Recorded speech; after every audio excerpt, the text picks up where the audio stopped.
I actually got to go over that. You know, that has a lot more. It has a gang and stuff you flip on that record.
Myth. JMYTH has his own lane. Yeah, we got another legend in the fucking building. Hades. Let's see what Hades is talking about, man. Let's see what JMYTH talking about.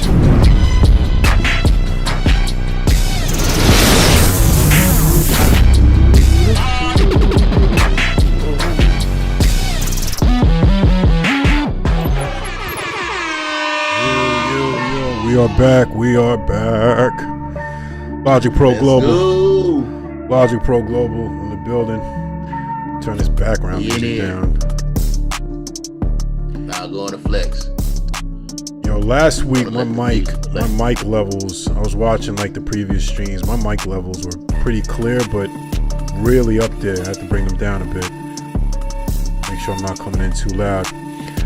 Welcome y'all to Logic Pro Global, where anything less for beats is illogical. That's what happens with the superior dog. Absolutely. You dig?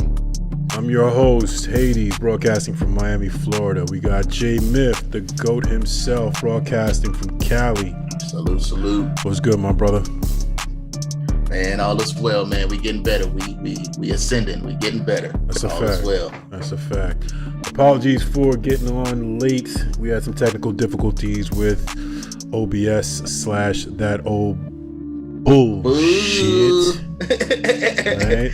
That old bull. That's what you get for free. So you get what you pay for, and you didn't pay anything for it. So you got to kind of deal with it. But we made it half hour late. Yeah, we're fashionably late. That's what it is. You know what I mean? Fashionably late. Yeah. So yeah, man, what's been going on, Rody? Oh man, just actually been getting back into cooking up more, So last couple of days I've been labbing up and just cooking up more, man. It's looking up. So how about yourself? Yeah, the opposite. I haven't been cooking up. The closest thing to a beat I've made was messing with the 808 template I'm working on for Alchemy, and I started messing with that today, only because the live stream was going on tonight. I haven't made a beat probably since the last stream, so I'm super rusty, and that's the problem with production, man. Like, you got to cook up every day, even if it's one beat. You got to cook up every day. Yeah. You know what I mean? Yeah, it's. I mean, or at least go over something that you started. But rest. Taking a rest and taking a hiatus is also very important as well, because you got to give yourself a space and time to be re-inspired. You know what I'm saying? That's a fact. So I mean, just taking time off is always good to just sort of recharge and just get re-inspired by stuff. Listening to different music, listen to different projects and stuff coming out, and different music in general, different types of music in general is always a good look. You can definitely can definitely burn yourself out, but on the flip side, you definitely got to touch something musically, even if you're just playing the keys, practicing playing the keys, something like. I literally stayed away from the sound studio. design, like Hades. What I'm saying? Yeah, I'm working on sound design and stuff like that. I'm doing it for the globe, man. I'm doing it for Logic Pro Global. So let's go. The template is a big thing, because it all gets you watch other tutorials from other people and how they make their 808s. The majority of them use more than one plugin to do it. With Alchemy, you can do it all in one plugin. You know what I'm saying? You don't need Sublabs, you don't need Vital, you won't need anything.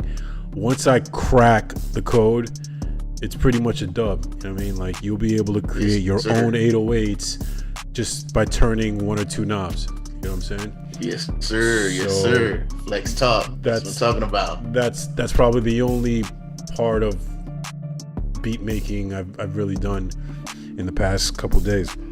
Other than that, I haven't really cooked up, but I'm gonna try to either go back to old projects and clean those up, or start a new project or something related to cookups up until I can start getting back into the groove of cooking up every day and doing something composition wise every day.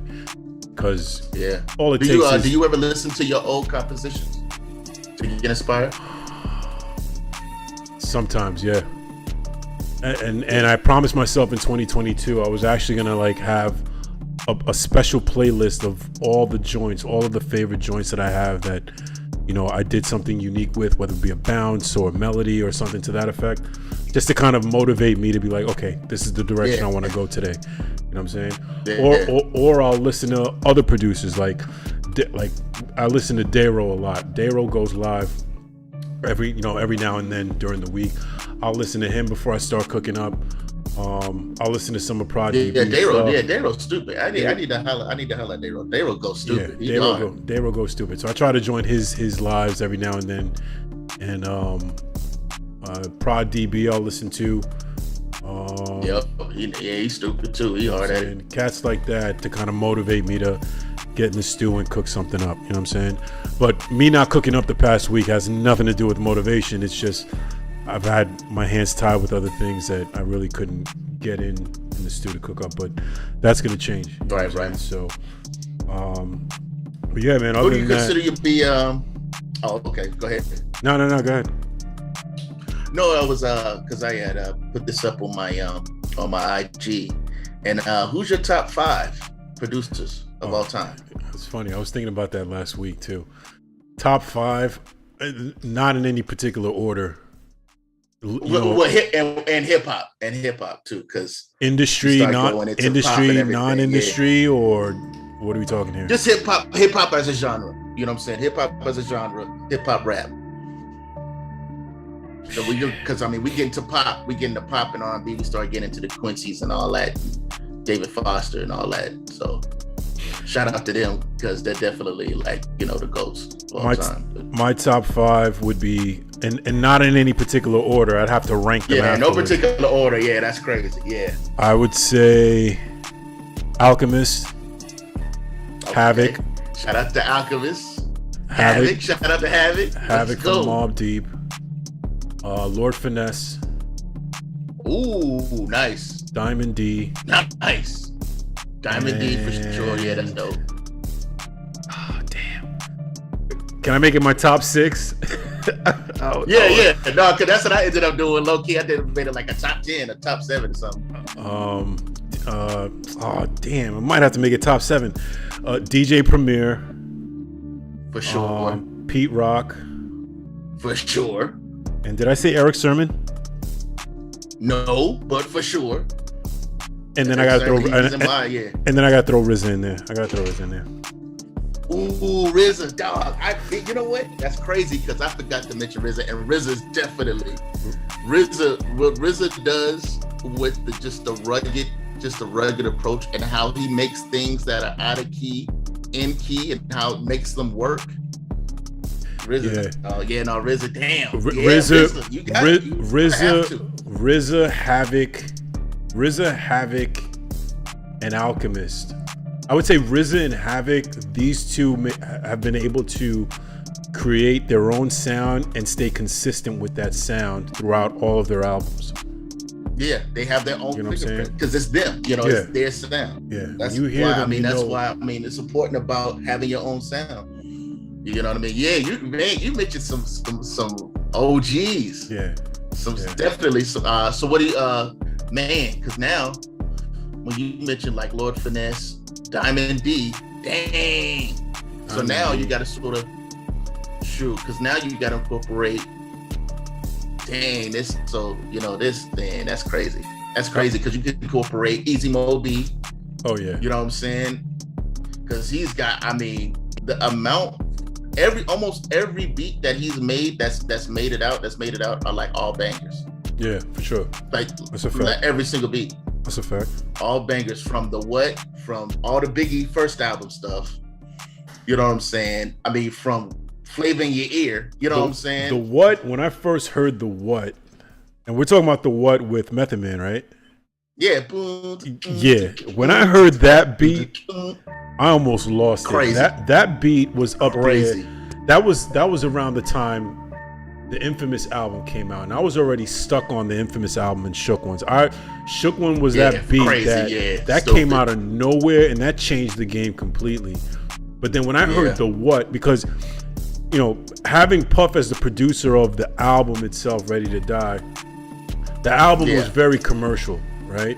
Yeah. But it had its dark beats and its really hard beats. The What came out of nowhere. I didn't see that coming at all. Like, that beat was just stupid. The like, What? You got stupid. Machine Gun Funk. This the same. All the rugged joints. That's Easy Mo B. Like on the first album. Yeah. Like dog. That's what I'm saying. Like I've never seen him. I've never heard anything that was mediocre from him. Like everything is like been crazy. Yeah. Like he did like Everything Remains Raw for Busta. Yeah. He did that joint. He did Flavor in Your Ear. Craig Mack, Flavor in Your Ear. That's Easy Mo B. Wow.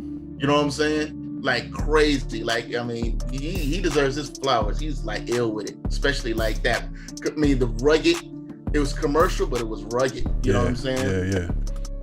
Yeah, but like for me, my top 5 though, it's like you have to go Dr. Dre. I mean, I forgot about Dre. But that, Dre, Dre's a given. It's like mandatory. Yeah, it's like mandatory. You know what I'm I saying? didn't know Dre didn't make Still Dre. Dre didn't make that. Well, Dre had his team. He had his squad. The Mike Elizondo. Wait, but didn't Scott Storch make that? No. You're talking about the Still Dre melody, which is one of my favorite beats of all time. Yeah. That's Scott Storch made that. Yes. Okay. Scott Storch made that melody for sure. Okay. But then Dre built the beat around it. Well, yeah. Okay. But Dre is sort of like the quarterback of all things musical when it comes to when it comes to like coming out the speakers. He's like basically the best engineer on the planet. Okay. You know what I'm saying?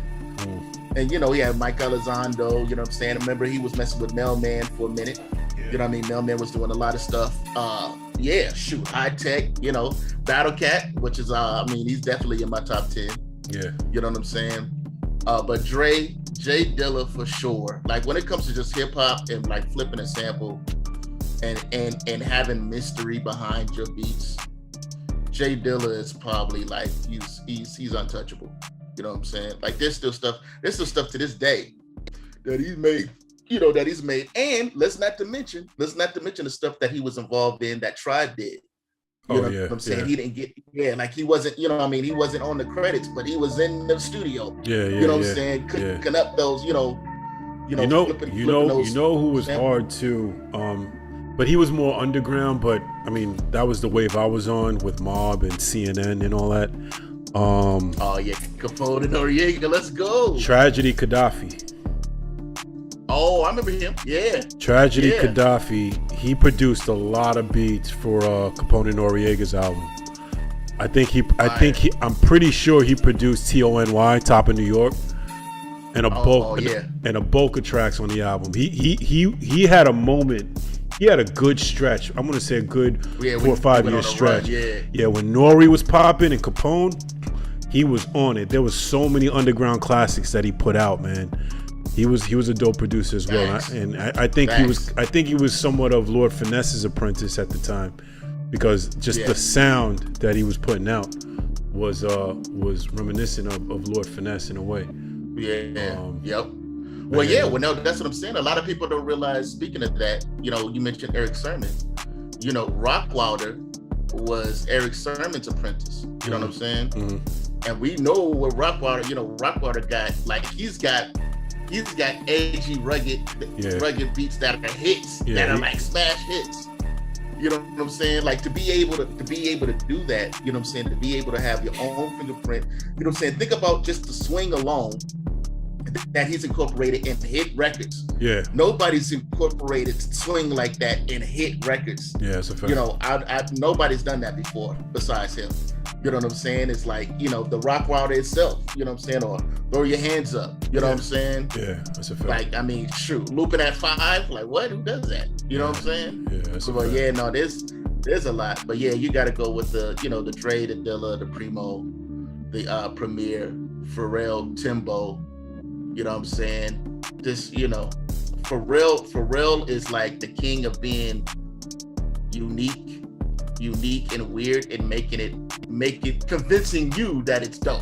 Pharrell took cheap sounds and made it poppin'.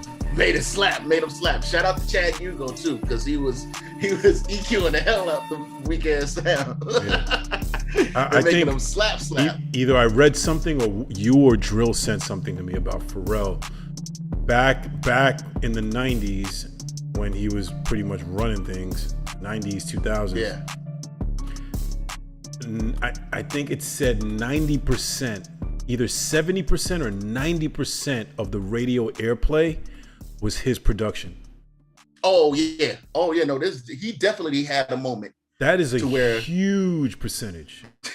No, that's what I'm saying. He had a moment to where he ran. It's like, okay, there's the different producers that have moments. Pharrell had a moment to where he was like the radio, period. Mm-hmm. You know what I'm saying? And it was like, you know, it didn't even matter. Like as long as you had a Neptune's beat, you were good. You know what I'm saying? Whether it was dope or not, whether you considered it dope or not, it was just out. You know what I'm saying? It's a fact. But then you had that run, DJ Premier. I know he had a run to where he like sold like 100 beats in a year.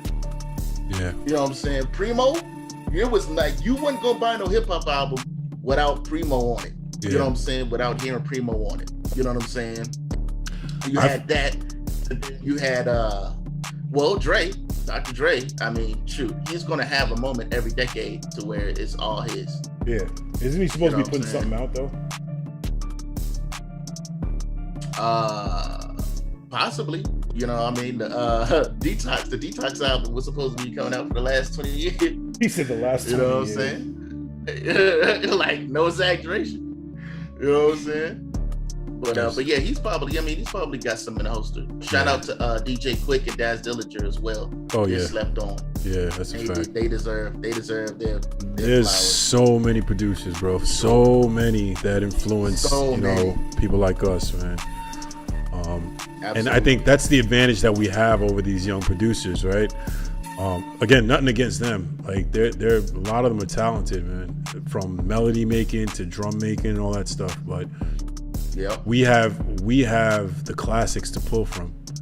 You know what I'm saying? Yep. Absolutely. Very few of them go that far back and understand the essence of where music production comes from. All derived from. But a lot of them don't. So where, you know, taking old R&B classics and flipping them and bouncing them, they wouldn't even know where to start unless somebody played something for them, like or they did a search. Flipping a sample, yeah. You know what I'm saying? Crazy. Now, speaking of the newer producers, who's your top 5 favorite trap producers? Pop, like that's put on right now, that's out, or like not even out, or a combination of both, or that's put on. Yeah, that's put on. Like your top 5 all-time trap right now. I don't even know if I have 5. Shout out Kanye. We can't come out too. Shout out to you, Kanye, brother. Trap producers, I would say top 5. Chi-Chi. You know what? Take Chi-Chi out. I'm just saying the whole Section 8. That'll be 1. Okay, right. Right now, I mean, after that production for Kanye and Future, I'm gonna say DB. Prod DB. That's hard. Yeah. Southside, of course. So this is all time. This is all time. Okay, Southside. Okay, let's go. ATL Jacob. Okay. And you'll notice my choices are very dark, right? I'm not. I'm just a dark type of cat. Yeah, you know, for sure. And the fifth one, is there a fifth one? I don't know, maybe Wheezy? Ooh, because Weezy's already all time. Well, Weezy hard though. Yeah. Weezy's stupid with it, but already all time. Because remember, now here's a couple of people you left out. Yeah. You left out Metro. You left out Mike Will. This is talking about of all time, like all time. Well, keep in mind, I came. Lex Luger. Keep in mind, I came into trap as far as production in 2018, 2019, around the time Team Producer Grind came in. As a matter of fact, the moment Team PG came in is when I got familiarized with the trap sound. Southside was the Southside and Metro were the first two producers that I kind of got exposed to. I listened to Metro's album, All Superheroes Don't Wear Capes or something like that. That was Southside joints. So anybody before that, I didn't know about until later on down the road. You know what I'm saying? Yeah. So those were the guys that I really got exposed to. Well, then you got the classic, like the sort of classic Southern bounce too. I mean, Organized Noise. They can go down as some of the best of all time. You know what I mean, really low key. Yeah. As far as hit for hit. You know what I'm saying? DJ Toon, you know what I'm saying? Mm-hmm. Wait till I get my money right. He did that, you know what I'm saying? There's a lot. Now that I think about it, man, Lex Luger, the BMF joint, dog, like just the whole BPM, and that whole type of bounce, you got to give him his credit. You know what I'm saying? Because nobody really did that before that. You know what I'm saying? Well, I know Luger, he goaded off rip. You know what I'm saying? Cats like Zay, Luger, these cats is goaded just by default, right? I'm just calling it based. Zaytoven, like they're all goated. Gotta mention him. I'm just naming them based on who I was exposed to. Where you at right now? You know, and what got me where I'm at right now. No, that's a dope lineup. Like for me, I think we had this conversation last time that I'm really getting tired of the fluty, guitar-y type of beats. I mean, while the melodies are great and the producers who make them are super talented, that's not me. Yeah. You know what I'm saying? Like I come from an era, you know, the mob era was a dark era. You know what I'm saying? Like there was like the music would make you either, if you were behind the wheel, crash your car or go out and rob somebody when you really didn't need the money. You know what I'm saying? That was the kind of mood the melodies and the beats, you know, kind of gave you. That's the era where I'm from. You know what I'm saying? So that's why I kind of gravitated towards, you know, your Southsides and your ATL Jacobs and stuff like that. You know, nothing against Nick Mira. Yeah, because they're dark. No, I love it. Nothing against Nick Mira, Internet Money, but those kind of beats for me, I can make them till my fingers turn black and blue. You know what I'm saying? Right. Probably the easiest beats to make to me. But do I get any fulfillment out of it? Does it move me? Does it make me want to do something other than move on to the next beat? You know what I'm saying? Inspire you. Yeah. You know what I'm saying? I hear you. You know a composition is that composition, or it's about composition when you haven't even gotten past the melody yet. You just did something to the melody that just made it go from dark to darker. You know what I'm saying? Yeah. Yep. And you're just sitting there for at least 60 seconds and playing that over and over to see what direction you want to take this thing next. You know what I'm saying? Absolutely. That's the kind of compositions that I'm really into. You know what I'm saying? So yes, sir. Maybe we'll get lucky with something like that today. I don't know. We'll see. Oh yeah, you know what I mean? The flex. You have to load it up flex. Like I said, I haven't cooked up in a minute, so you haven't done anything to the stuff that I sent you, right? No. All right, say less. Except for actually the last thing you sent me, you know what I mean, I dabbled with a little bit, but I didn't actually there's some things that you had sent me a while ago that I still need to go over. You know what I'm saying? Yeah, that Suicidal Love. Projects like that. Oh yeah. Projects like that, just so you know, they're not going up on BeatStars. I'm keeping them in the holster. They could sit in the holster for 2-3 years for all I care. There's gonna be an artist that is gonna destroy that joint. You know what I'm saying? Yep, so absolutely. This will just be collaborative between us, and if it gets placed, when it gets placed, not if.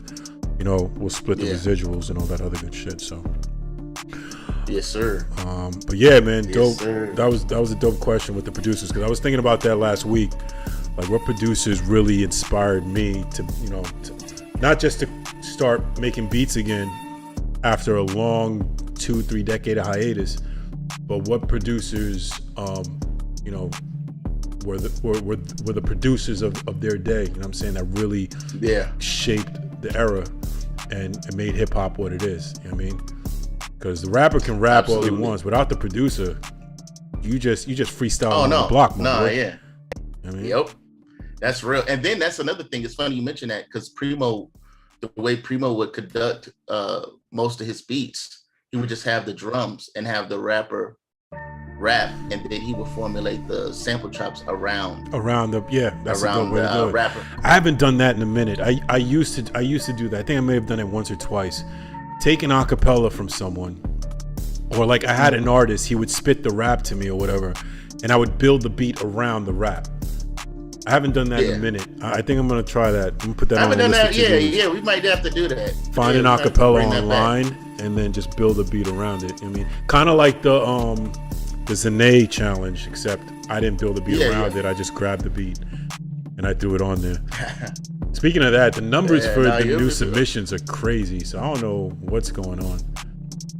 It's you about to flex? No, I don't even care. To be honest with you, I told myself I'm gonna submit. I'm not even gonna look at it. I win. I don't. I'll know if I win if I get contacted. But other than that, I ain't gonna be checking every other day. You know what I'm saying? That's not why I submitted. I feel you. But, I haven't even looked to where mine was. You know what I'm saying? Yeah, it's a lot of shady stuff going on with ads and all that other stuff. But the real voting. Oh yeah, no, that homie had what did he have, like 17,000? Yeah, like 1,900. Yeah, like he's at 19 now. So yeah, I mean, it is what it is. Like, okay, all right. It is. You know what I'm saying? The old algorithm. Yeah, it's a fact. You know what I mean? But yeah, man, that was a dope question, man. To kick off Flex Talk, man. Dope question. It's something. It's something that should be thought about every so often, man. Just kind of remind you why you're doing what you're doing. You know what I mean? Absolutely. And y'all, I mean, all three of y'all that are watching, you know what I'm saying? Y'all go ahead and put down y'all top 5. Yeah, it's a top 5 all time and top 5 trap producers. Yeah, facts. You know what I'm saying? I want to put them on there. All right, so moving on to the crypto news. Markets ain't been doing too good, man. So if you had money in from last week, I don't know what to tell you. I'm gonna tell you something, but I don't know what to tell you. Keep in mind, you won't be able to see us on this scene. You'll only see the charts. Like I said, we had some issues with OBS, but as long as you can see the chart, I mean, that's fine. So, long story short, Bitcoin took a massive hit, and because of that, everything is pretty much plummeting. It's so bad that stablecoins are your tethers, your USDC, right? So stablecoins are usually staying at a static, number, like 99 cents or whatnot. But clearly they're dropping as well. Everything got hit. I mean, and from what I'm hearing, it's because of the money that Biden sent over to the Ukraine. So yeah, so Bitcoin is down to 29.9. What was its highest point before the crash? Looks like it's up 30 now, but so its highest point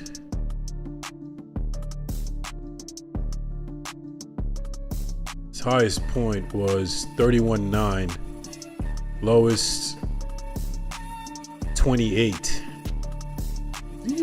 So we could be seeing a bounce back in the next couple of days, but I wouldn't hold your breath.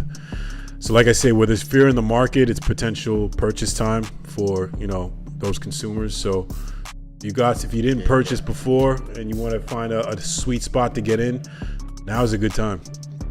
Now is a very good time. Now is a good time. If you're looking for long term, now is a good time. Not for short term. Short term, this thing is going to be moving up and down all over the place. You know what I'm saying? Yeah. So Bitcoin Bitcoin's erratic movements kind of shook up everything. So Ethereum down to 21.6. I'm pretty sure the last time I saw Bitcoin last stream, it was at what, 28 maybe?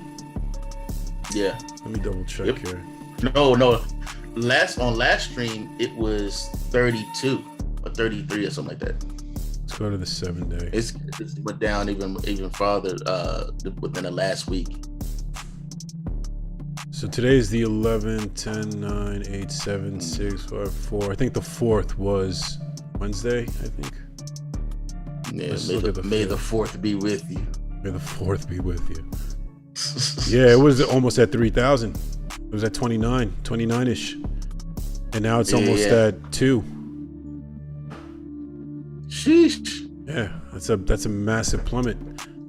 So now the people who trade, I mean, I'm pretty sure the viewers don't trade, but if you were a day trader and you bought it, you bought in, I mean, you shorted the stock or you shorted the coin, meaning you're betting against the market going up. Shorting means that the market is going to go down and you want to bet that it is going to go down. If you had betted, that it was going to go down from 29, you made a lot of bread. You know what I'm saying? And it's still going down. So okay, wait a minute. So wait. Let's elaborate on that. Okay, so now how would one go into shorting the market? So first of all, you got to use a certain exchange that'll allow you to do that, right? So you're an exchange like I think Coinbase Pro allows you to do it. So shorting the market. I don't know if you ever heard of a movie called The Big Short. It had Christian Bale. It had a couple other cats in it, but the movie was about the housing market crashing, right? And this one guy predicted it, and he was so sure that it would crash that he put a couple of $100 million against the market to crash. So he bet that the market wouldn't go up. He bet that the market would go down. And he put a couple $100 million on it that it would go down. So that's all shorting is. You can long the market.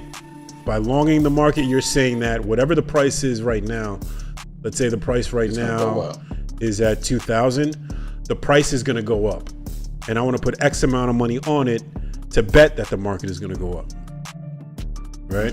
Shorting is the opposite. I want to put X amount of dollars on this amount that it's going to go down X amount. You know what I'm saying?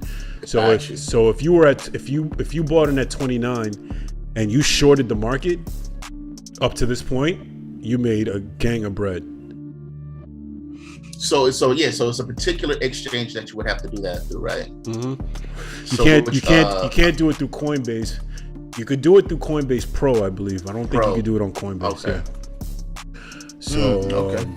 So yeah, you made a gang of bread if you shorted. I'm nowhere near that part of trading yet, but I'm when I'm good and ready, I'm gonna do it. I'm not gonna rush myself and lose money. So Bitcoin, Ethereum is down. XRP is at 42 cents. If I had a couple bands, I'd put some money on it right now, but I don't. This is prime. This is prime right here because I know XRP is going to blow. Flex. Look at Cardano. Cardano is at 53. I mean, all these prices are. This is like a great time to buy. You know what I'm saying? Because all this stuff is going to go up at some point. I think for the rest of the year, probably into next year, the numbers are they're gonna be volatile like this. They're gonna go up and down, up and down. But when we get that bull run, like we did in 2021, once these coins go up, they're gonna stay shooting up because Bitcoin is gonna go up. You know what I'm saying? Right. So yeah, man. Long story short, the markets are down. So if you got some coin you haven't purchased, man, go ahead and jump in one of these coins, man. I would say for long term, Ethereum, Bitcoin, of course, XRP, Cardano, Solana. Any you want to recommend? Myth? Well, actually, Bitcoin. I just been messing with Bitcoin. A couple of friends have been mentioning MX and Polygon. That I'm going to start looking into and start diversifying my coins pretty much this week, this coming up week, I'm going to be diversifying, where my coins, because like you said, because like now's the time to buy for sure. Yeah, any coin that has a utility behind it. Remember, you're not day trading, right? If you were day trading, you can do any coin really, as long as you did the research. But if you're looking for something long term, you put the money in, you know it's going to grow because it has a utility behind it, then put your money in. As long as the price is low, go for it. You know what I'm saying? Right. And it's funny. So now, if you were day trading, what move would you recommend at this particular moment? If I was day trading, yeah. Keep in mind, day trading means flip 100. Flip 100. Yeah. This, putting into consideration that after I do my research as to the whole Biden situation causing this and when it's going to be over, I would probably do Ethereum, XRP, Cardano. I'm not too familiar with the other ones that you mentioned, but those three. Okay. Yeah. Okay. Because remember, like I told you with Cardano, when I first bought into Cardano, I bought in 2021. I bought in at $1.12, and I flipped my money 100%. Yeah. And now it's at 53. You know what I'm saying? So it has a utility behind it, so it's only going to go back up, and when it does, it's going to skyrocket back up. Right. But that's going to be during the bull cycle. Until then, it's going to fluctuate. So to be honest with you, honestly, I don't know, because it all depends on how the markets react to the whole loan that we gave Ukraine. You know what I'm saying? And I haven't done enough research to know if it's going to go up, if it's going to go down. I don't see the markets going down any lower. I mean, if it goes down any lower, people are going to jump ship.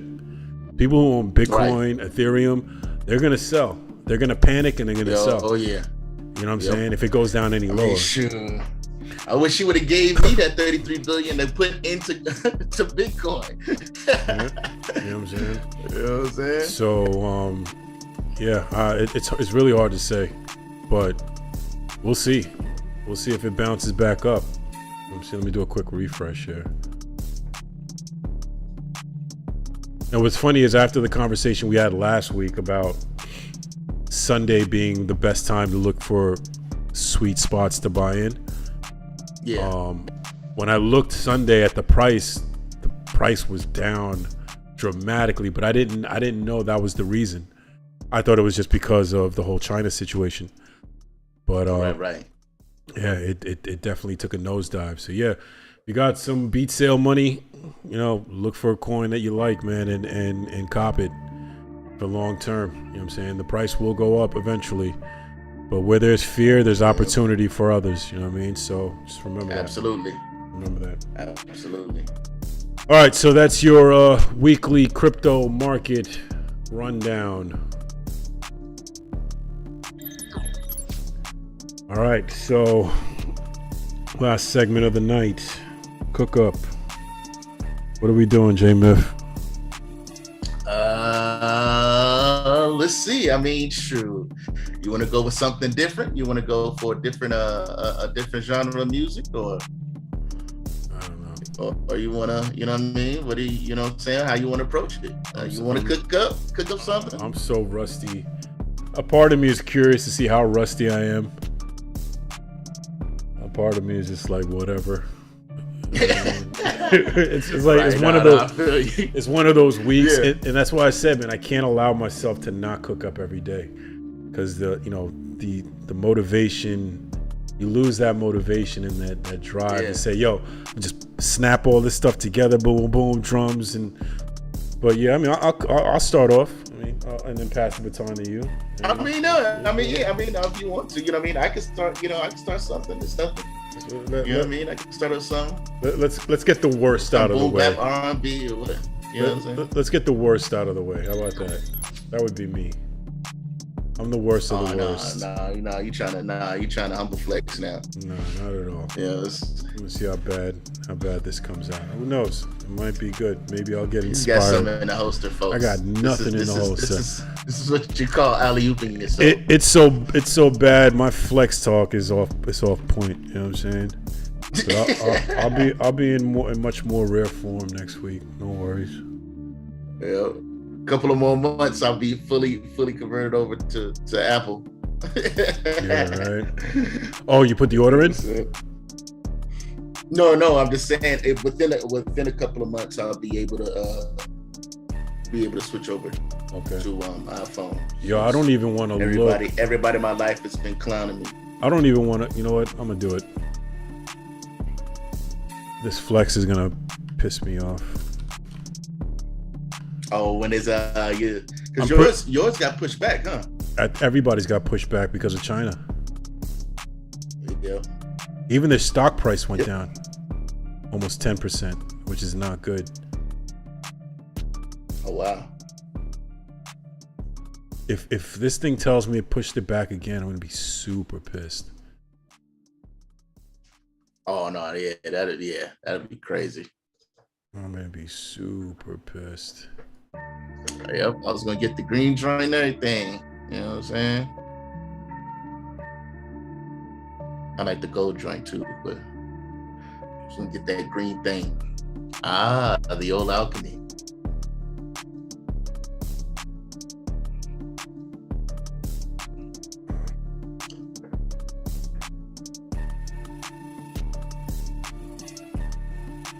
Flex Stock 7 is still going, by the way, as you can see, folks.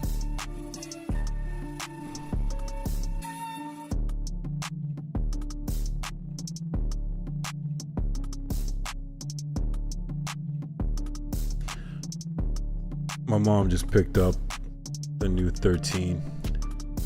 Ah, okay. Mom Dukes with the flex. Let's go. For Mother's Day. Let's go. I almost upgraded too, and I was like, "No, I'm good. I ain't got it like that." You didn't because what? I mean, you have the 12 though, right? You just have last year's, right? Yeah, I got the 12. I don't need no new phone.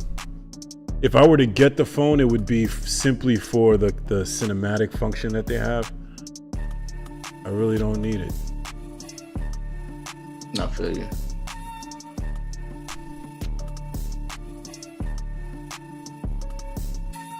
All right, so it hasn't changed, but that's because the date hasn't come close yet. This thing can't get here soon enough. All right. Yeah, look at that flex, ladies and gentlemen. The hell is all this crap? What is this? Oh, the 808 thing I was working on. I don't want to touch that right now. Listen, once I'm done with this, it's going to be a game changer for logic users for sure. Until then, it's destroying my life. It really is. Oh, that's hilarious. It's destroying my life. Yeah, you're saying, see, I told you. This is how Hades alley-oops himself. No. Flex.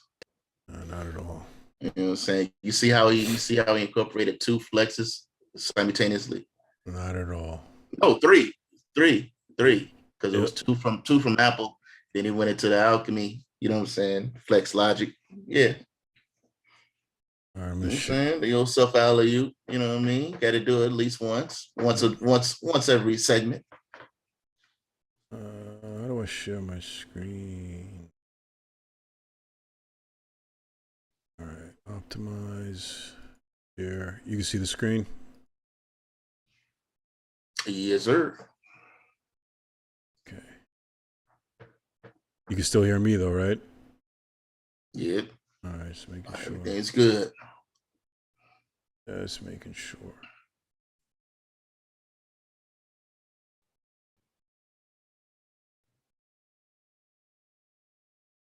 This is a template flex, by the way, ladies and gentlemen.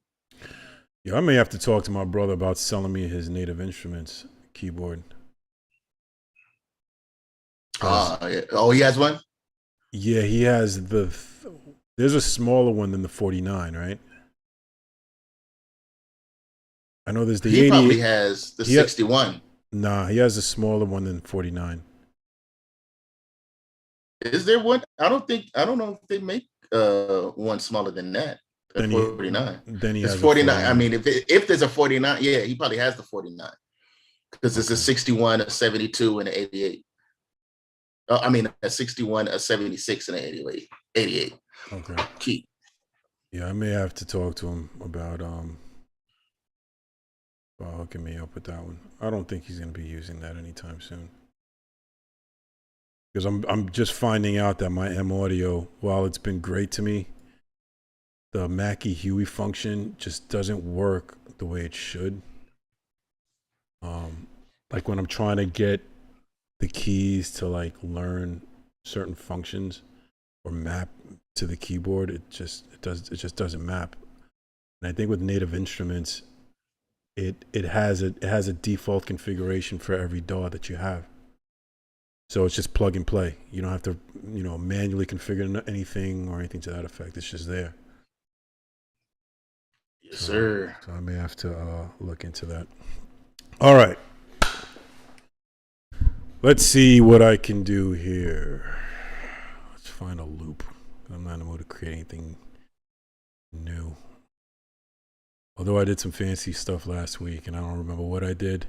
I just did it. Oh, you know what? I might have a track for you to mess with. Okay. If whatever I'm about to make right now doesn't work out, then we'll move to that.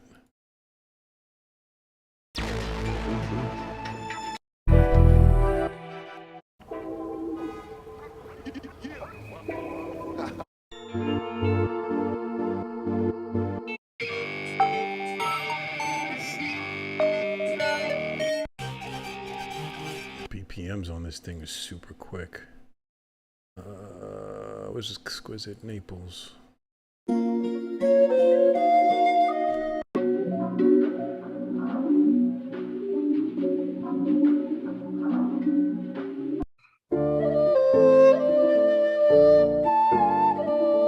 There's too much fucking flutes.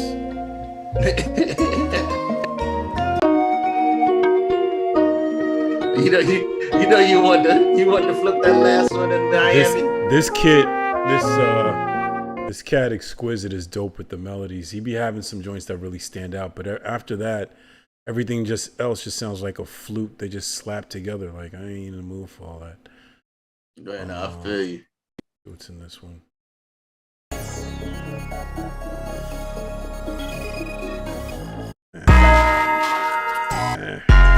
Yeah, the 808 already here? Yeah, why they do that? What?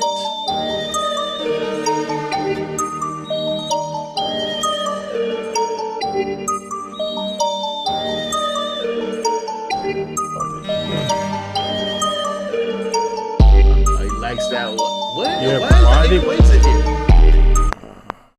He's killing me with these loops. I swear. Come on, folks. Come on. Don't do that. Don't put the 808 in it. Don't.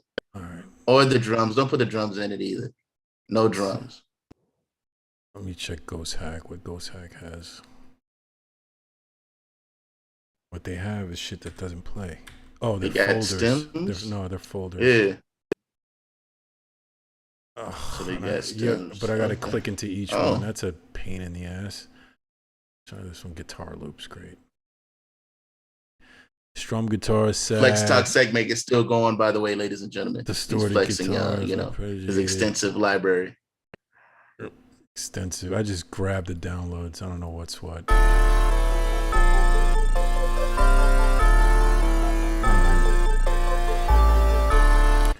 This should be fairly easy.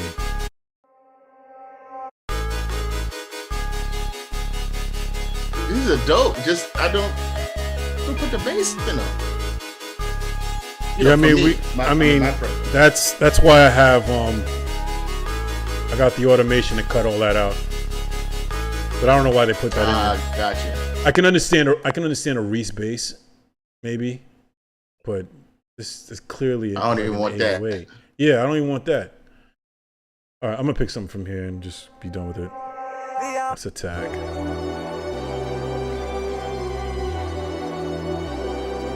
Okay. Okay, let's go with it.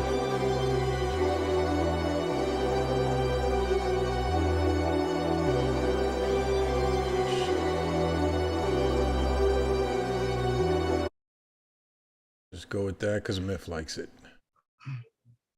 Oh, it's just cool. Don't blame it on me.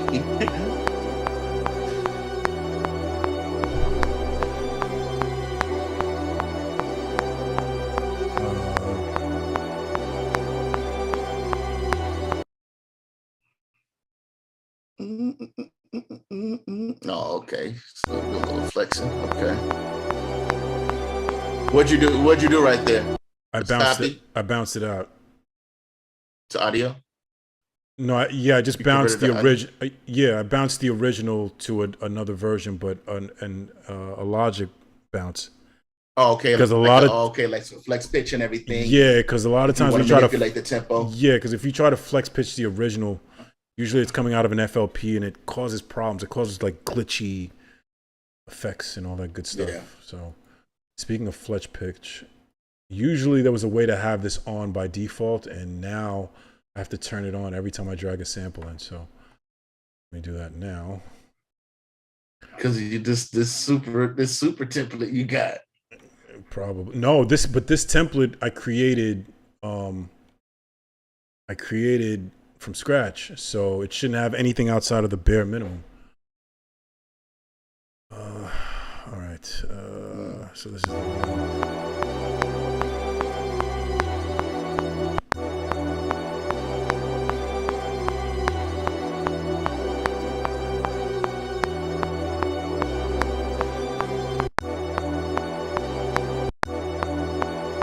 Okay, so it is E minor.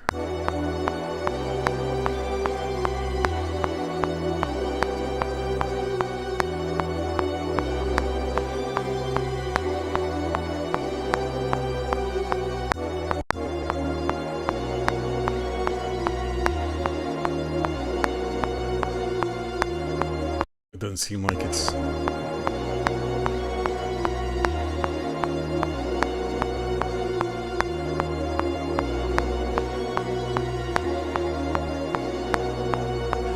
Sounds like it's leaving on the 4th bar. Oh, yeah. Is it me or you hear that too? Yeah, no, I hear it. Yeah, the turnaround.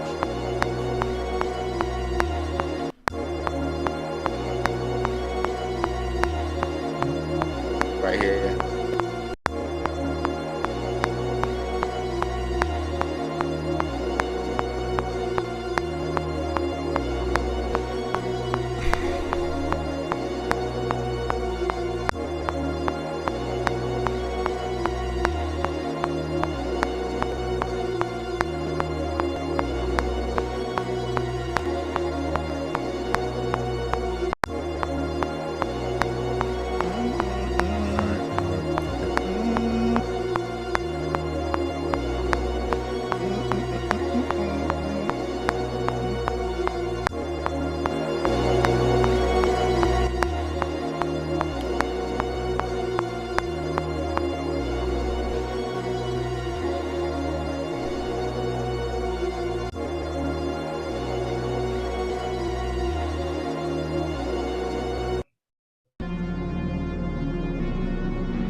Yeah, the flex is real.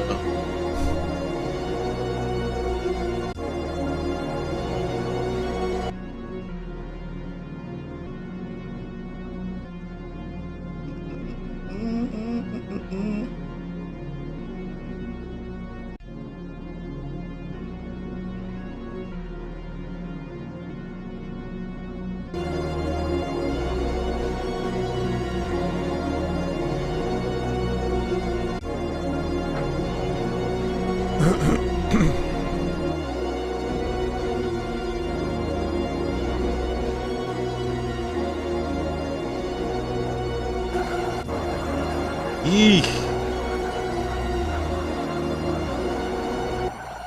That's harsh. Why is it so harsh?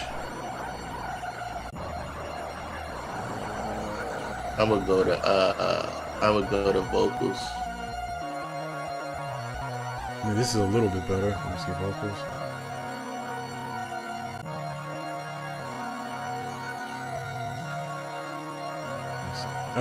I don't need it to be up front like that anyway.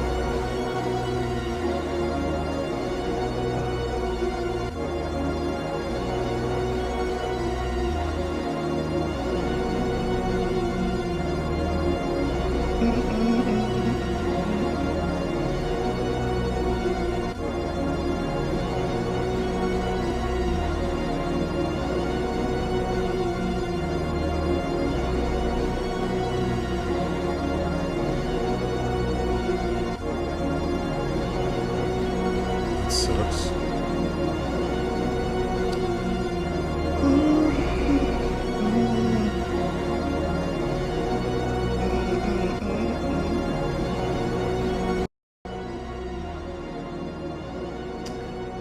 See, it doesn't give me. I clearly put fat effects and it gave me something else. I gotta figure out why it does that.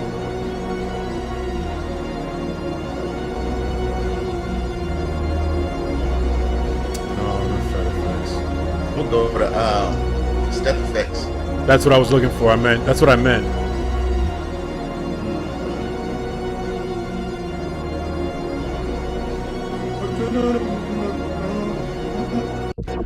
I started messing with presets.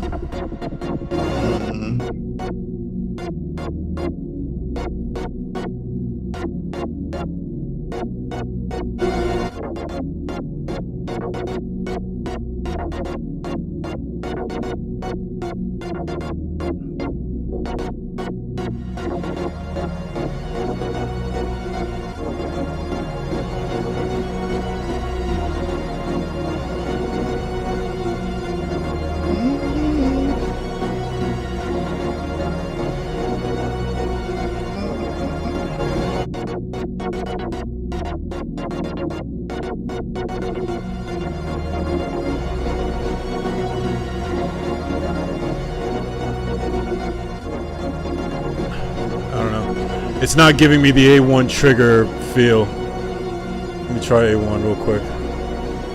Oh, yeah. I know it can. I just gotta kind of transpose it.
When you set up your MIDI controller,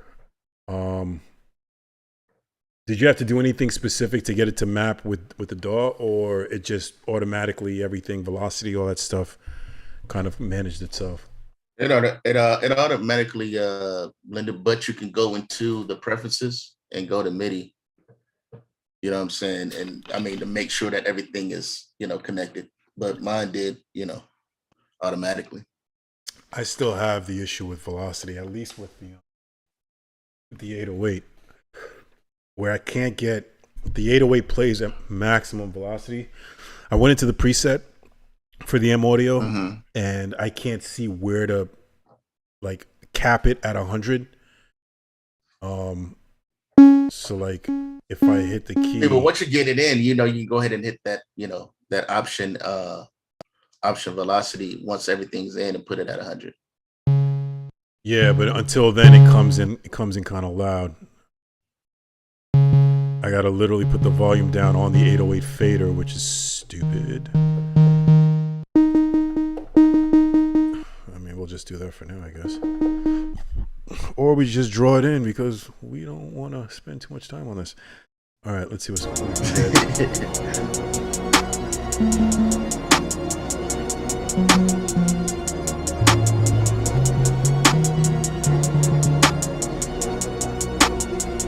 Make sure we're coming through on the stream.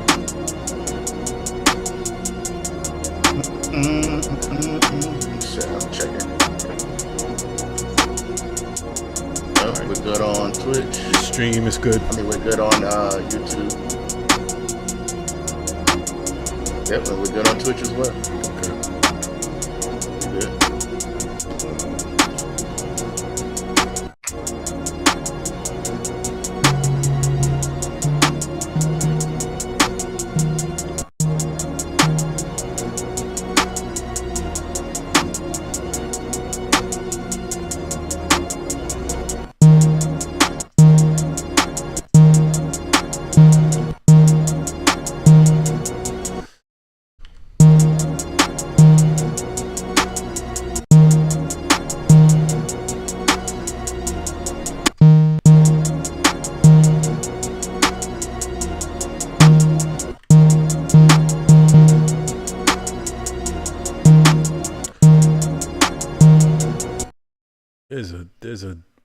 There's a delay. There's a delay. Hold on a second.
Barely hear the 808. I can hear it. I can hear the song.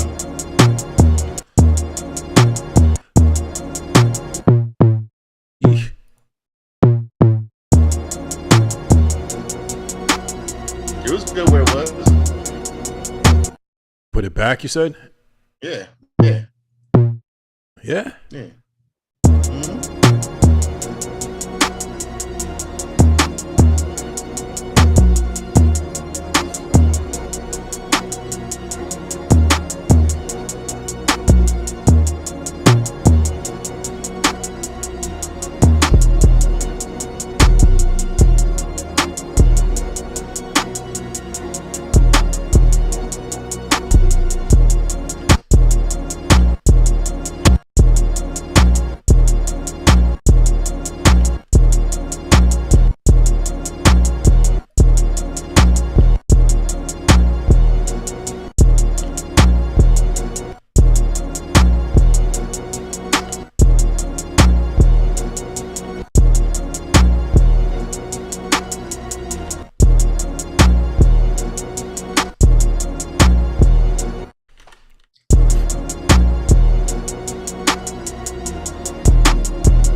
This is what happens when you don't make beats on a daily basis. Things start sounding real wonky. Something sounded so off. My clap is not sounding like a clap. It's sounding like a perk. Sounds like a clap and rim shot combo. Yeah. I thought it was.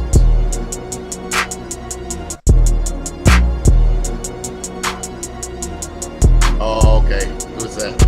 I should have known it was an alley-oop. Alley-oop to yourself flex.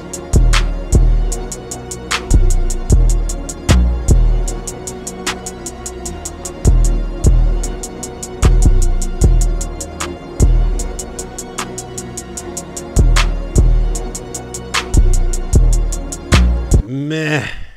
I don't know. I'm not feeling it at all. All right. So you know what? You gonna go to another loop or what? Nah. You know what I'm gonna do? I got a project I was working on. I never finished because I got stuck with. I tried to get cute and try to start building the 808 template around this beat, and I never finished it. Okay. So let me load this one up so you can hear it, and then I'm gonna zip it up, send it to you, and you can pick up from that, because I'm just not feeling the melodies right now. And not for nothing, after our cook up, I had started making my melodies from scratch. Like I wasn't using any samples or anything, and I was doing some craziness with the trigger gate and the step effects combined. Just one note melodies, like a dark choir. I threw an A1 trigger gate on it, and I just built something crazy around it. And then I stopped doing it. And that's the problem. Like, if you're not doing this stuff consistently, how the hell are you going to remember what you did yesterday? You know what I'm saying? Like, so that's true. Everything's sounding a little off to me today. So let me load up the project. And to keep it a band with you, I think I give myself another month before you guys see me not use anyone's samples anymore, because I want to get into some dark, go rob somebody, stick up kid type melodies, take those melodies, chop them up on some Premiere shit, and just take it somewhere different. You know what I'm saying? Yes, sir. Take it somewhere different. So I'm all for it. I might do that right now, actually.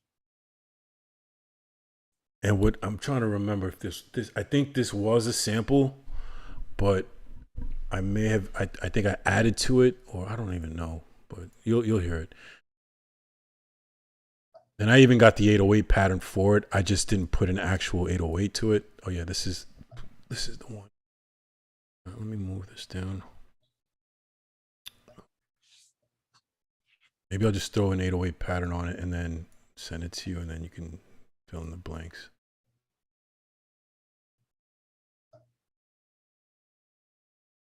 Yeah, I hate that feeling of, it's like starting over. You know what I mean? Like, I hate doing that. Oh, right. Yeah. I hate doing that. And for a good couple of weeks, I was consistent, man. I was back on it. I was cooking. I was straight. And then certain hiccups with LPG or ROMESWORLD, I had to get me off of it. I had to focus on other things. So here we are. All right, let me play this joint. I'm going to play it without the drums, though. I'm pretty sure I'm not going to like what I hear. All right, so this is the melody. Can you hear it? I can't hear anything.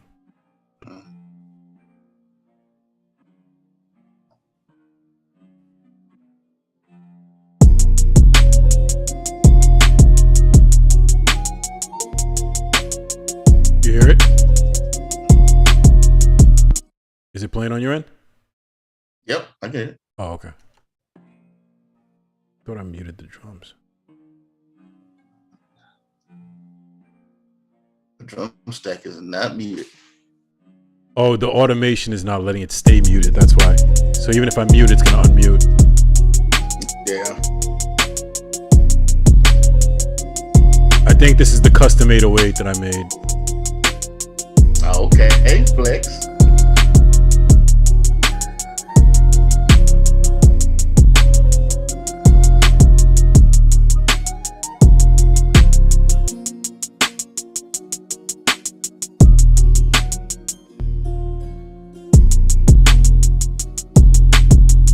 No, this ain't the beat. My bad. Pardon self. Not the beat. Not the beat. The alley-oop, the self alley-oop off the backboard to himself. I don't know. Like, oh yeah, I have been cooking actually. That's one of the last beats that I did. As a matter of fact, you probably didn't. I mean, I'm wondering why y'all ain't getting the notifications when I go live, but I went live on Sunday. I think Saturday or Sunday. Oh, okay. Probably like 3 a.m. I think I seen something like late. Yeah, and I was cooking up at that time, but I wanted to test the cameras and everything like that and see if the logic would hold, and it did up until I got stuck with the custom 808, and I just kind of gave up. I'd like to say this is the beat.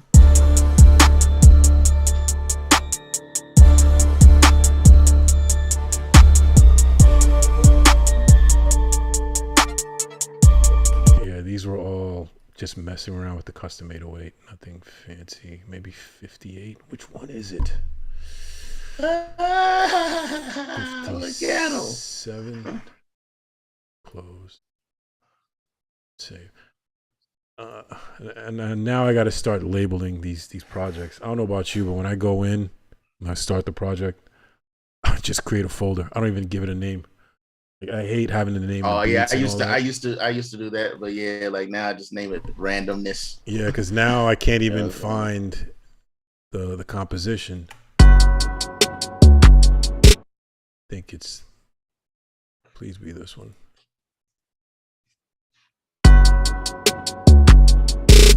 No, this is the one we were working on, right? Oh yeah. Is it? Yeah, but then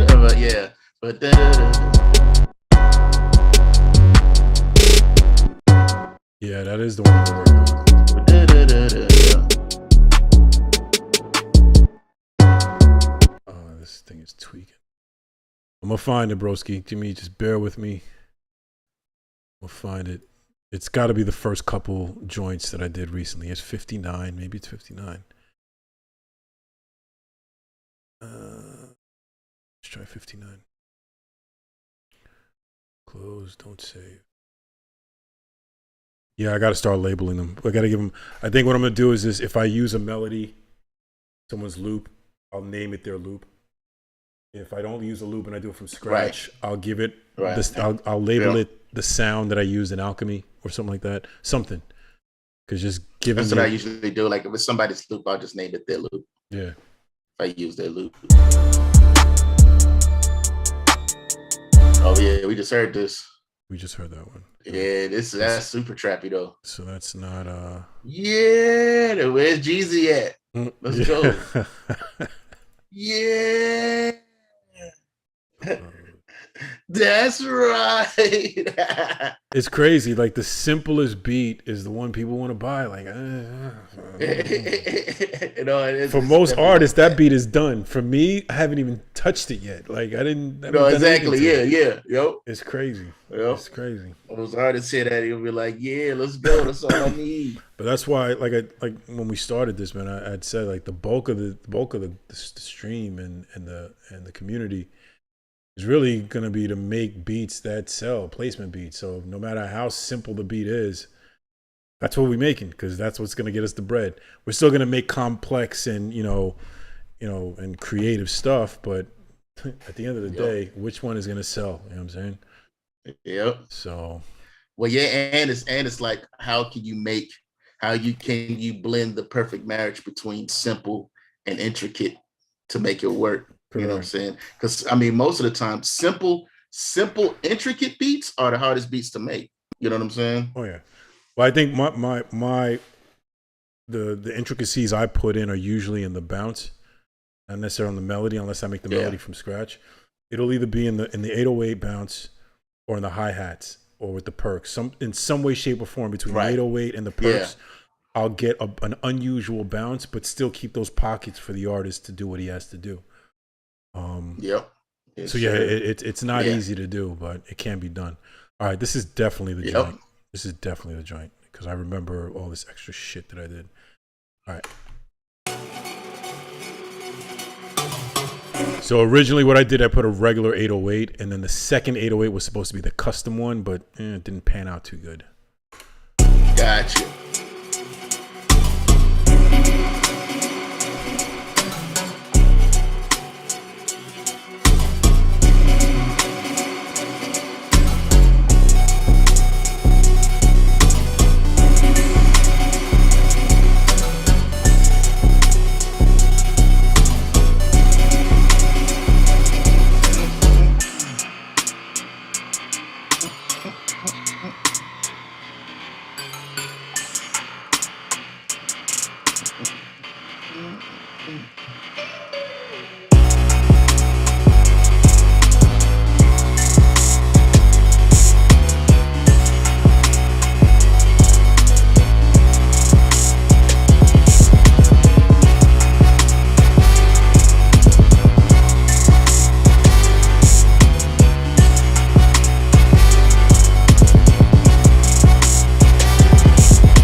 That's pretty much the loop.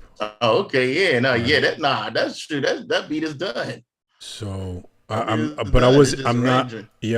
not happy with the custom 808. This was like nowhere near where I wanted it to go. Right. As far as like how you wanted to hit. Yeah. So what I'm gonna do, I'm gonna zip this up. I'm gonna send it to you, and then see what you want to do with it. I think the meat and potatoes, like this part here, this is probably the part that kind of switches it from what it is here. Which is it at that point it's kind of a hard but somewhat mediocre, melody and bounce, and then this kind of introduces a whole new segue in the next couple bars. It's kind of like getting ready to transform. You know what I'm saying? Yeah.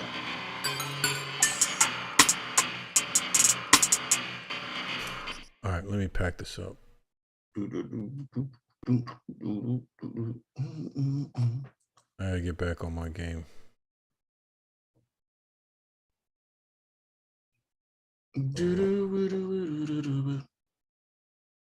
Let's compress.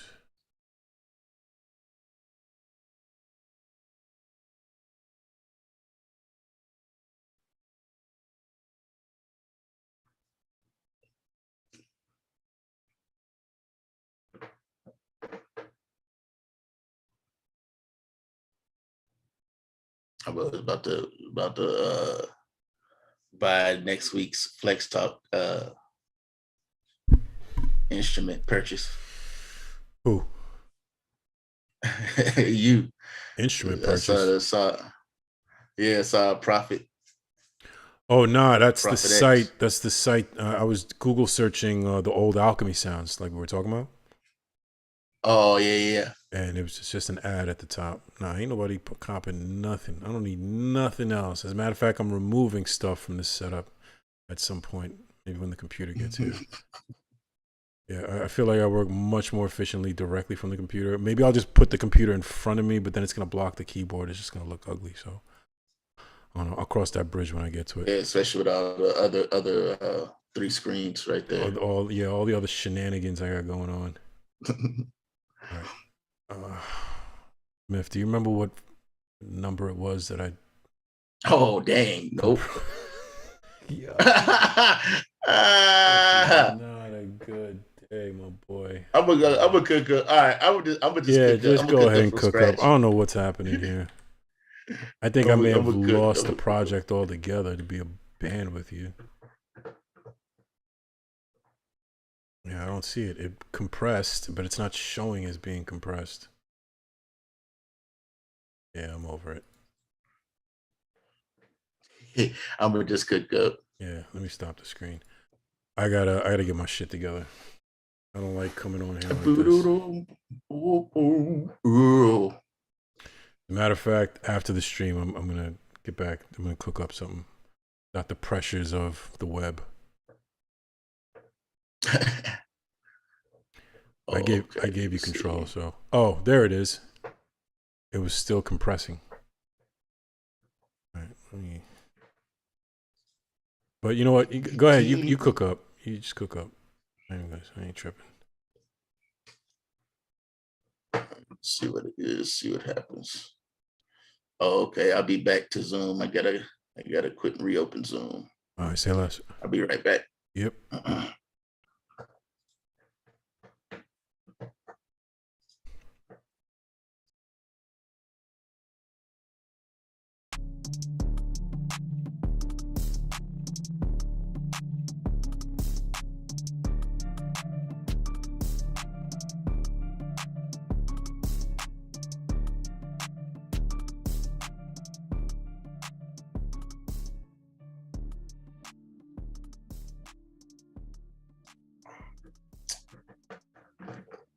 All right, for sure.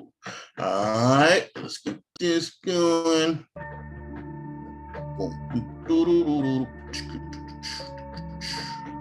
Optimize sound.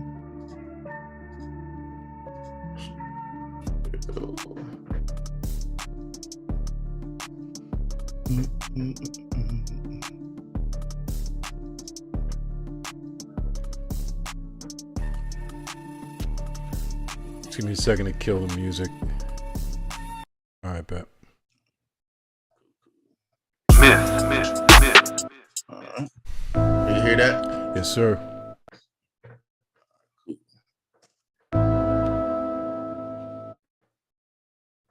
I started working on. This was something with a simple sound.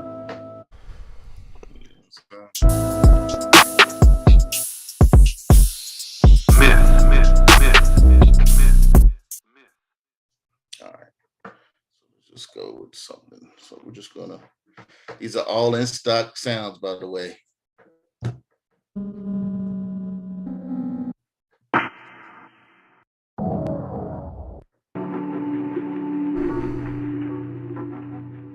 That's interesting.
sounds like that DMX joint. The sound. I know, yeah. DMX, Yep. yeah. Yep. Dun, dun, dun, dun, dun, dun, dun, dun, dun, dun, dun.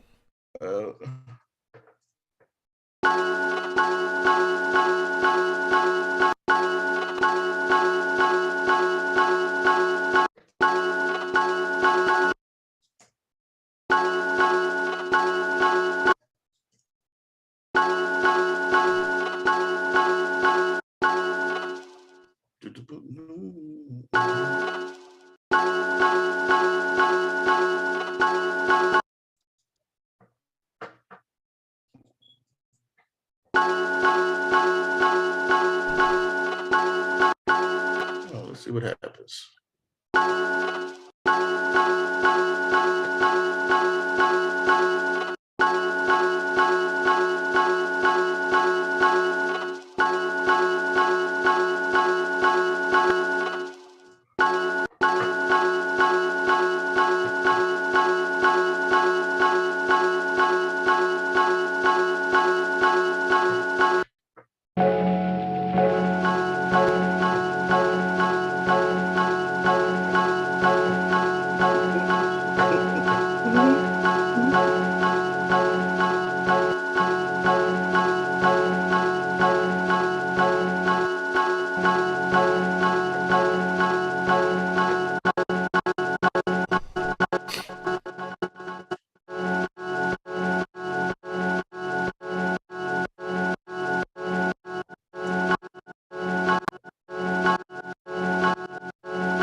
Yeah, I think we got something, folks.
That's from the high class, right? Yes, sir.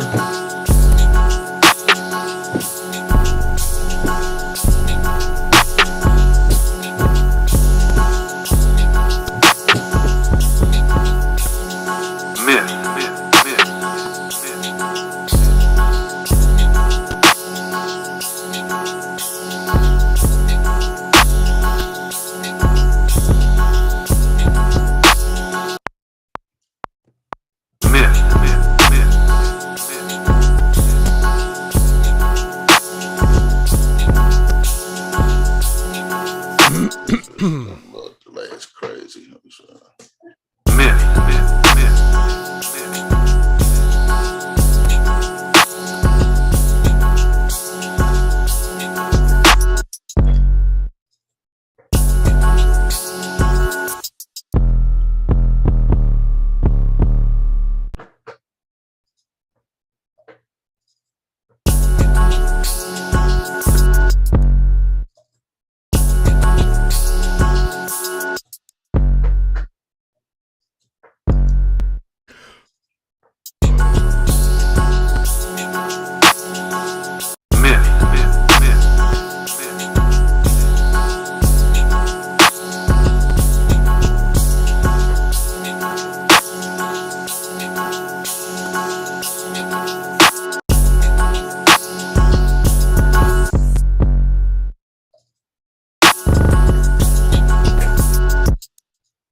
When you do your rolls, are you using triplet or just the regular? Sometimes it varies. Right now, I'm using 32 triplets.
Joint hard.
I just noticed something. You have both clipper and limiter on the stereo out. Is there a reason why? yeah. Is there a reason why you don't compose with just the clipper? Because I want the limiter. I put the add limiter on there last, because for where I want it to hit as far as the overall mix. So like if I wanted that negative 0.2, or whatever, I just throw that on there. And like for instance, just real quick.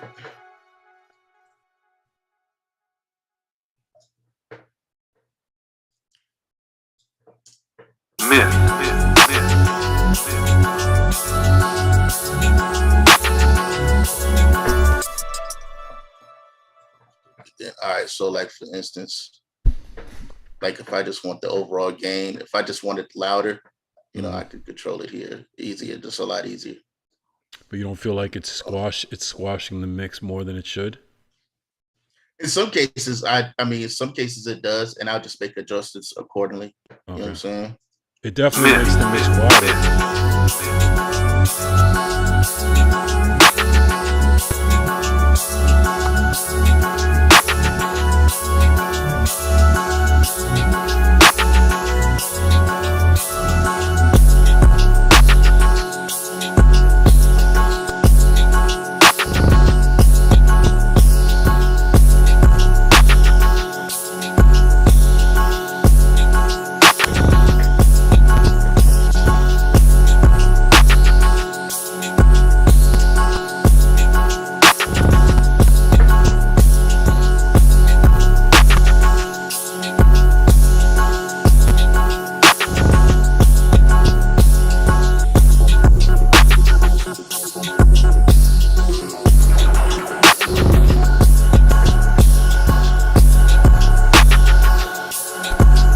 That's the one.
Definitely hard.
You know, there's a way to macro.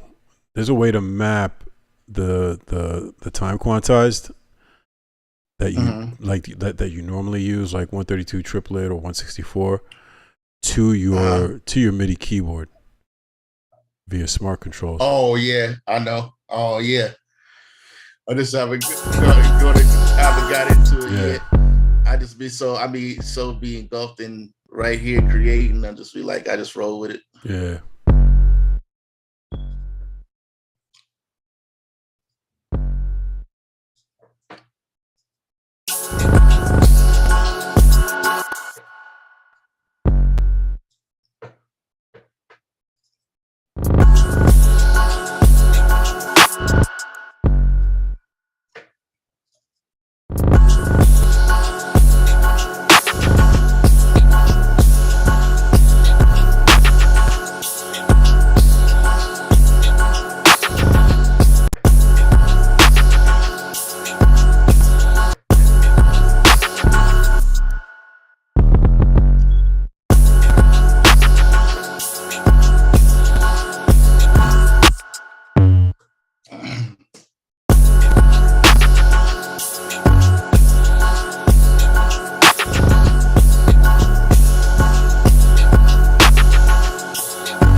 That's hard. Oh man, appreciate it, man. See if we can go somewhere else with it with the same little sample.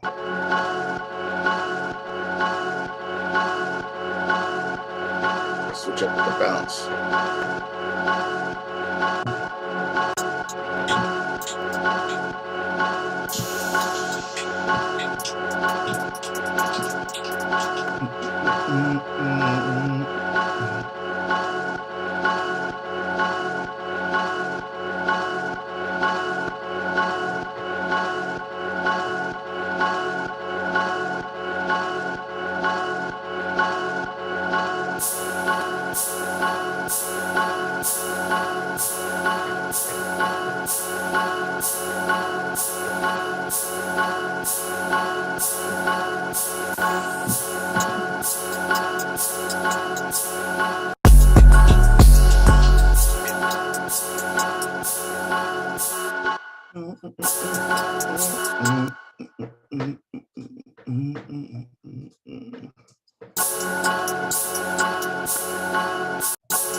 getting any lag on your end? It's a little bit, but it's I can manage. Okay.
pretty much one note cooked 3 ways, prepared for you 3 ways. Yeah, that's all.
I think you might have to put something.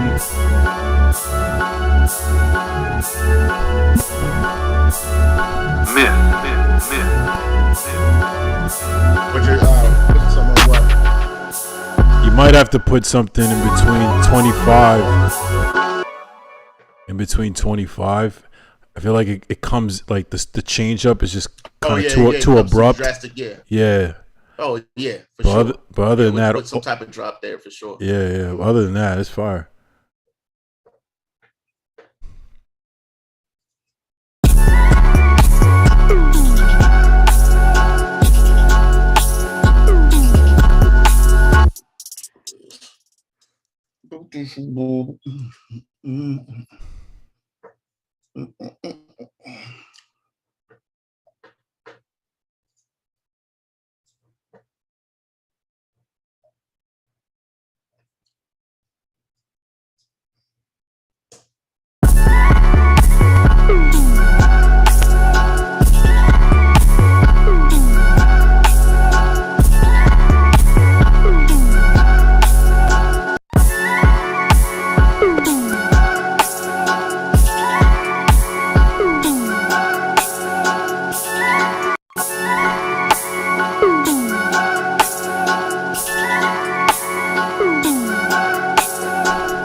And there you have it, folks. It's crazy how, every producer does it different, man. Every producer does it different. So your chain, your stereo out chain has the imager somewhat above the saturation, right? Yeah. Above the J7. Was it the J7? Yeah. On mine, the tape emulator. Yeah, on mine, I have the imager below the saturator. Right. And I'm gonna try it. I mean, I'm gonna try it different ways too. But I mean, that's normally how you have it, though, right? Yeah. Yep. That's Okay. that's how I have it every time. Okay. But I've been, I'll try, experimenting with location. One time I actually put a one of the tape saturations on the bottom of that too, as well as the one it's the J37. I had the ozone joint at the bottom, and for particular types of beats and particular sound, it's actually dope. Just having it on, no settings or anything, just turning it on at the bottom, at the very bottom. It's pretty cool. And then I also I mess around with the whatchamacallit,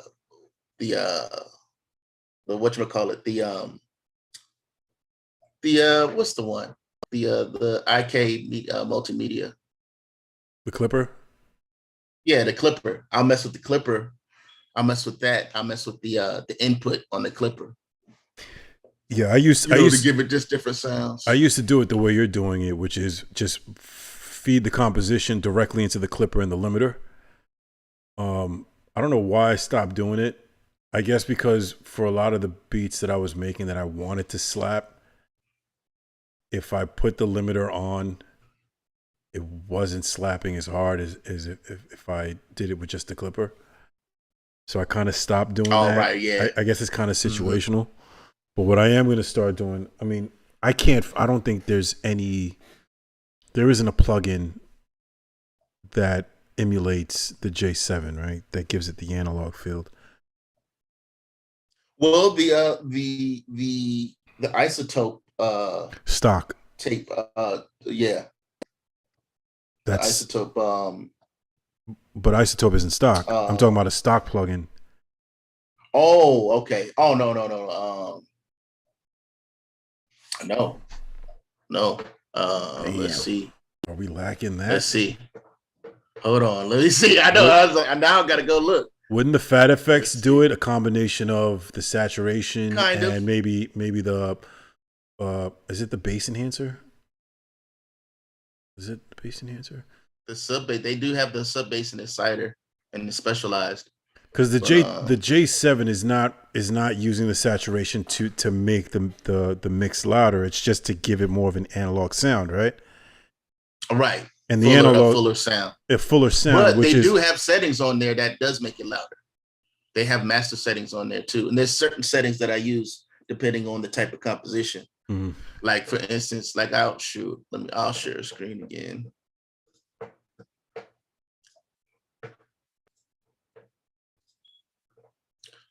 Check this out. So I'll be playing.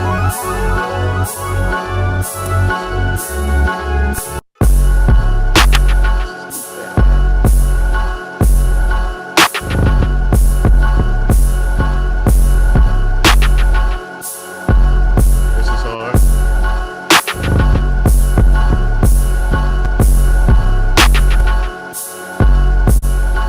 I'll use this sometimes.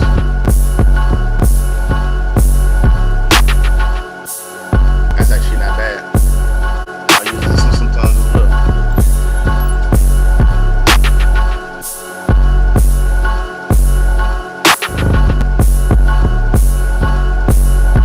I gotta keep it a band with you.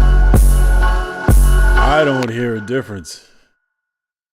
And I think this is where I'll solo some stuff out. This is how they sound. Because one of them is literally doubling up. Like for instance, all right. You hear it? okay, I heard that. It's like literally doubling. It's doubling the sound. So it's doubling up the overall master, which is giving you like a slap delay, but it's making it fuller. So it's making it like it seems louder. Okay. On this particular setting, on this one. Okay. See if I took it off. See what I'm saying? Yeah. So it's not giving that slap back delay if I had it off. Okay. That's on everything.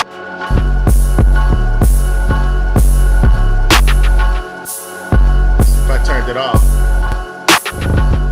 I just lost some fullness. Turn it back on. So it's giving you the illusion of volume. It's just really a slapback delay that's just prolonging the sound to where it's hanging around a little longer. So it gives it a fuller, it seems like it's fuller. Is there a delay function in Fat Effects that you know of? Let's look. There's a filter, compressor, bass enhancer, LFO. You could probably emulate a delay kind of effect with the LFO. Probably in the filter. Yeah, maybe the filter too.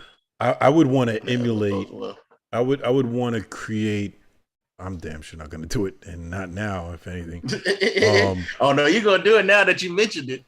You're gonna go dig into it tonight. An analog, like an emulation of like a J37, like the analog sound, via Fat Effects. Your multipressor is like your closest thing too. Well, I was thinking that the multipressor you're using is kind of like the glue, right? Yeah, but it's glue. I mean, you can have it set up because I have mine set up for each frequency range. So this is not a preset. No. Okay. So this is, so I'll have it, like actually out there, and I have the highs hitting so where it's still crispy, but it's not overly icy. Yeah. You know what I'm saying? And then like right here, this is like, I'll turn this down the most because this is where most of the frequencies is, and the muddiness is. Yeah. But right here, like this is how I want, my 808s hitting. So like I can bring this frequency down if I want to. You know what I'm saying?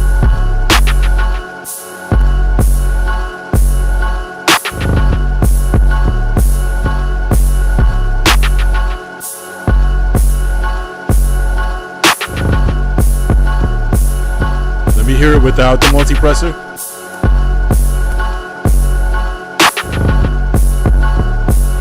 Oh, I got this out, so I'll take that out too. This particular one, low key, and I'll probably go into the multipressor to do some different things. But this particular one, I actually like without the multipressor. Really? The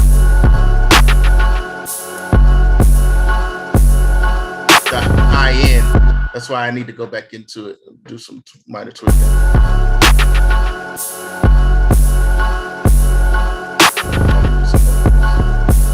don't know. I feel like with the multipressor, it's a little bit more glue. It's a little bit more cohesive. Yeah.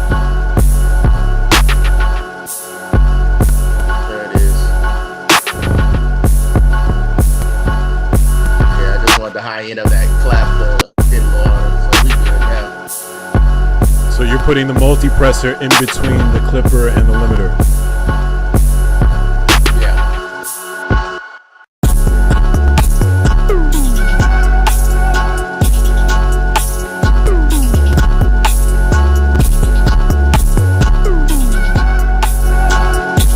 Oh, you got the clipper slamming on the output.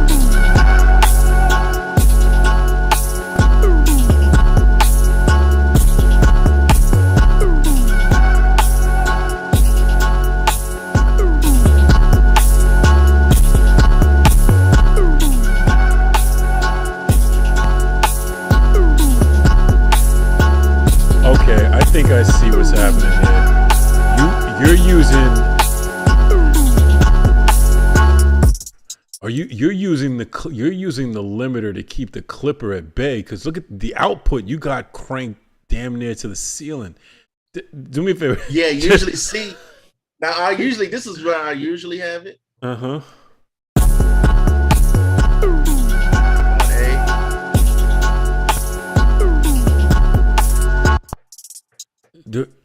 Do me a solid. Bypass the limiter, the ad limiter,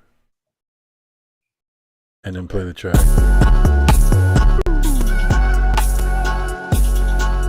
Oh, the clipper is not.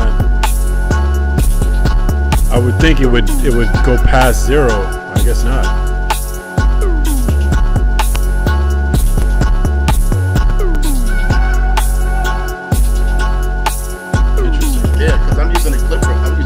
To give it even more gain, low key. But I would think by cranking up the output, it would push the ceiling of the clipper.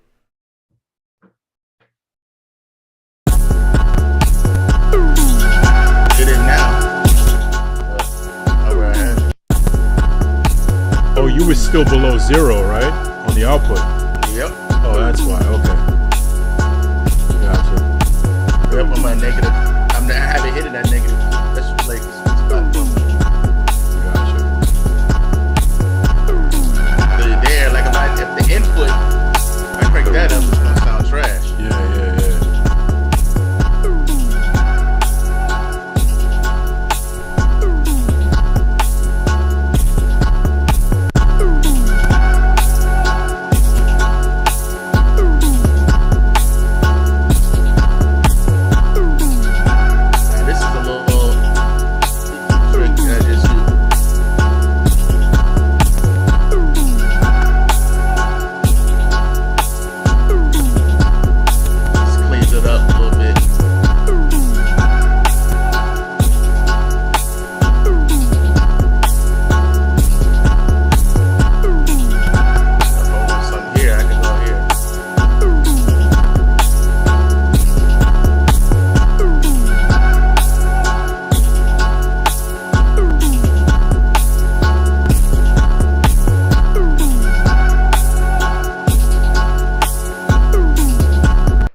Little tricks of the trade, you know what I mean? Little razzle dazzle. Yeah, I'm gonna have to start using multipressor. I used to use it back in the day, but I kind of stopped trying to experiment with other things. I guess I just wanted something that just slapped something on the stereo out that slapped right out the gate, and I didn't have to throw anything on or off for situational purposes or anything like that. So yeah. Well, now I used to. Now, I mean, in some cases, like I used to have just the overdrive on there, using the overdrive sort of like as a soft clipper. Yeah. And that's it. I used to have, and that's all. Yeah. You know, and I've had some, some dope situations just by gain staging and stuff. Yeah. That I mean, I had some results that are great, especially like sending it into mastering. Mm-hmm. You know what I'm saying? They can sort of do all that, and post production or whatever. Yeah. Now, what are there any multipressors, that are third party that you rock with? I don't even use multipressors. I mean, it's just like a multi-band EQ kind of, right? So I think the closest thing that I've used was probably one from Waves. I don't even know which one it was. They have a few. That L3 joint, huh? Yeah, I think it was L2 or L3. One of the It was like a multi-band joint. I think, as a matter of fact, Tech was putting me onto it. So he was showing me his mastering template and the different lanes and the different plugins that each lane had, and he was showing me how it worked. I mean, he was showing me, I gotta be honest with you, all the buttons and stuff he was clicking. I was like, I feel you. It looks cool, but I ain't got time for that. I'm trying to compose. All that matters is what's coming out those speakers. Yeah. So, but at least with the multipressor, it's a stock plugin. It's not as convoluted and complex to use, and there are presets that you can select from as well. Easy. Yeah. So I think I'm gonna start using that at some point, incorporate into the template. Like the template don't got enough as is. But For real, your template is retarded. Your template is on a whole nother level. and it's You know what I'm saying? it's kind of it's weird not being able to use it. You know what I mean? Like, I think that's another thing that I got to. No, but even your template now, though, even the one now is crazy. I don't Even think the so. just just using the piano roll, I feel awkward, man. Like I'd like all of us to start using it, but I mean, I guess I'll lead the charge. The live loops. At first, when I heard about live loops, I didn't really see any application to what we do as far as the music that we make. And live loops. Live loops. Never heard of live loops? Loops. Oh, live loops. Oh, this thing's tweaking. He's tweaking. Hold on a second. You've never heard of live loops? Just go on and flex it. Show it to me. In Logic? In Logic. Hold on, pull up. It's loading. Got contact running in the background. Oh man, he done alley-ooped himself again. Here we go. Well, technically, it's not an alley-oop because it's been here for probably since release 10.5, but I just never got to it. Oh yeah, the 10.3 was my. I never got to it because there was really no reason for me to get to it. I didn't really see any real-world application for it. I mean, you can record into it, you can compose into it. I don't know. I'm not sure why I didn't do it, but since we have it as a part of the DAW, I don't see any reason why I can't find an application for it. I know it's really good for arranging, but that's the most I can tell you. Like, I gotta really read up on it, what it does to see how we can transpose it into what we do and how we can use it. But I know for sure it's super dope for arranging.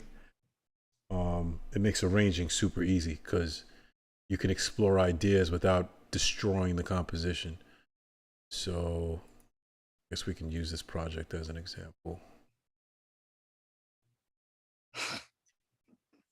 All right, so you see the project here, right? And I got, if I break it up. All right, so it's 8 bars. So we got eight bars here, 8 bars, 8 bars. Okay, so every 8 bars, right? So this is the normal view that we're all familiar with. You see this little, can you see my screen, by the way? Yep. Oh, but not everyone else can see it. All right, do you see this little button right here? Looks like a Rubik's Cube. Yeah. All right, if you click on it, Yeah. it opens up live loops, right? Okay. So I don't remember how to bring everything over. I'm just gonna start clicking shit and maybe it'll just come over. Let me see. All right, I did something. I don't know if it worked, but There's something lined up. everything grayed out. I just undid it. Let me go back.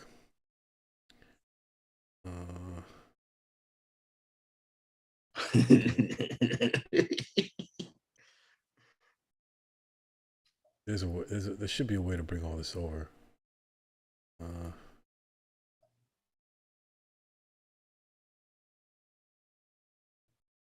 Yeah, I don't know how to do it.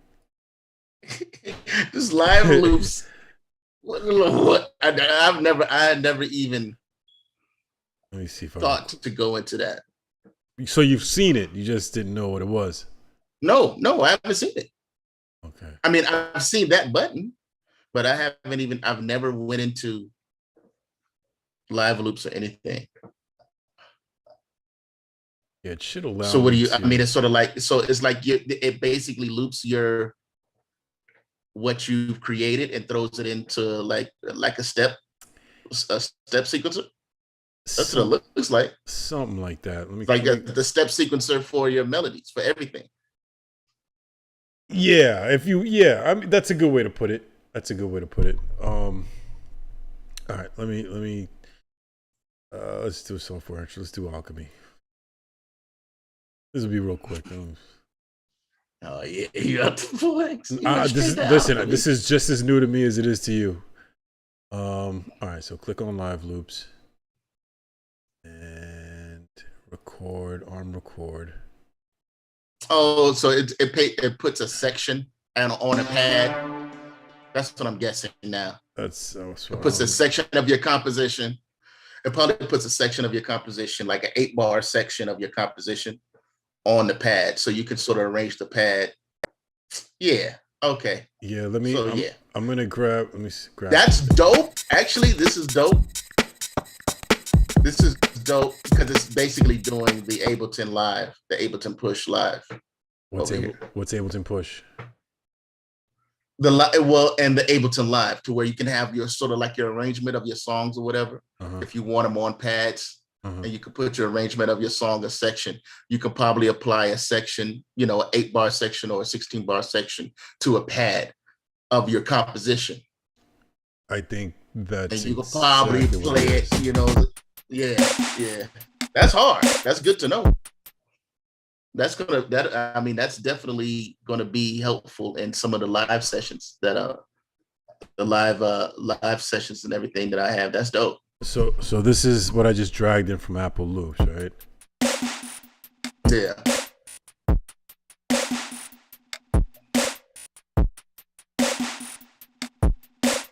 So it's looping a bar. It's looping 1 bar, but I guess I can set it to 4 bars. Whatever. Yeah. Dope. And you can compose on this side versus on this side, and then transpose everything over. But how that's done is beyond me. And then when you wanna get to the arrangement part, you would just you would use, I guess, the bottom here to move stuff over, drag it over, and a whole bunch of stuff. It's super fancy. It's a flex. It's just a flex. It's a flex, but there. I know necessary.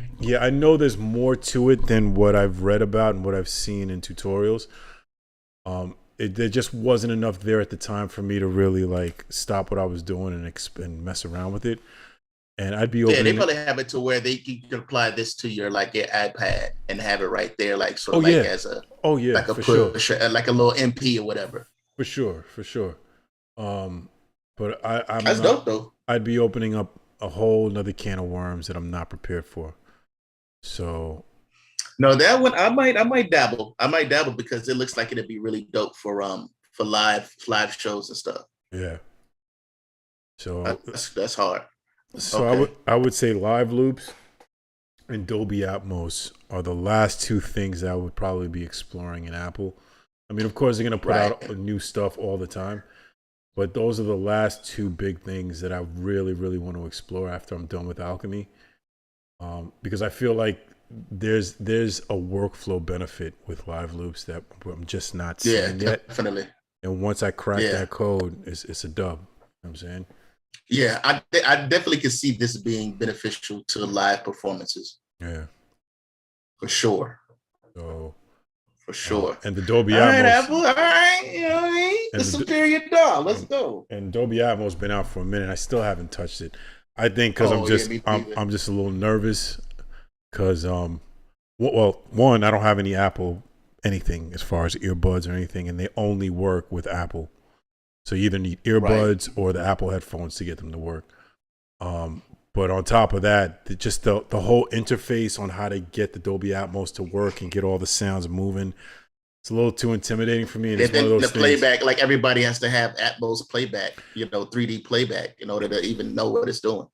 Exactly. I want to say yes and no. I'm pretty sure Apple Music supports Dolby Atmos. So if you push your stuff to Apple Music, it's going to play by default, so long as the person who's listening to it has an Apple headphone or whatever. Oh, the headphone. Yeah. Okay. But like Spotify and all these joints, I don't think they support Dolby Atmos, not yet. But keep in mind, Dolby Atmos is already being used in big movies. You know what I'm saying? True. So it's just a matter of time before these big platforms have to support Dolby Atmos. You know what I mean? Right. But then Apple has to make it in a way where, we'll support Dolby Atmos, but you can't just limit it to Apple headphones. You know what I'm saying? Like, not everyone has Apple. not everyone that's watching a movie has Apple stuff or whatever the case is. So Right. they got to make it, cross compatible.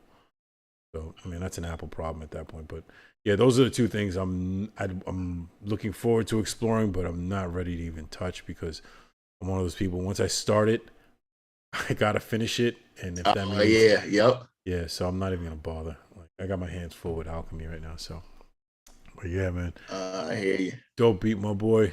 Super fire. Appreciate it. Hopefully by next week I'll be in better form.